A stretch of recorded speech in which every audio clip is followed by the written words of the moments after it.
found when I was walking my daughter to school this morning, this is a Las Vegas casino chip. I found it on the sidewalk. Okay.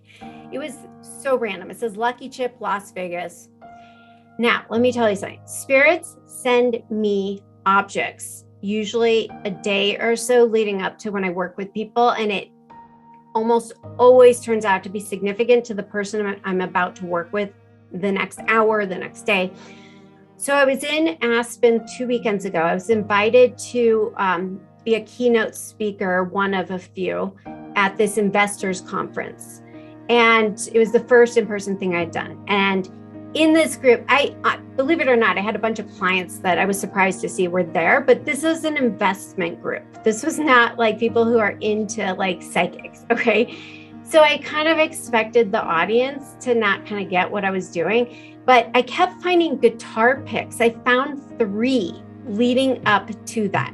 Okay, random. One was in my car on our drive up there. I found a guitar pick. The other was somebody handed it to us like as we're walking. And the third, when I went and bought something, they had a big jar of them. They were giving them away. So I'm like, what are the guitar picks about? And there were initials on them. And it was from someone who died. And I was supposed to start the entire group of 250 people with asking who puts guitar picks on somebody's headstone.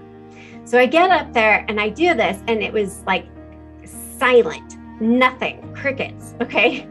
And I'm like certain of it. I'm like, you guys, I know. And I sat there for like a good 2 or 3 minutes, nothing. So I went on. I do the entire event. At the very end, guess what happens? A woman comes up to me in tears, and there were probably 20 people standing around, so they all heard this as my witness.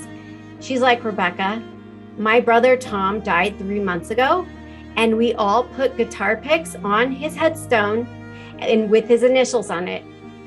And I'm like, why didn't you say anything? She's like, well, I didn't really understand how this worked, and I froze, and I just was so overwhelmed. But she wanted to know what Tom had to say, and you guys, it was too late. He was gone. He checked out. He's like, if she's not going to get this, I'm not going to waste my energy trying. It was sad because she could have gotten a really powerful connection, but she missed it. No.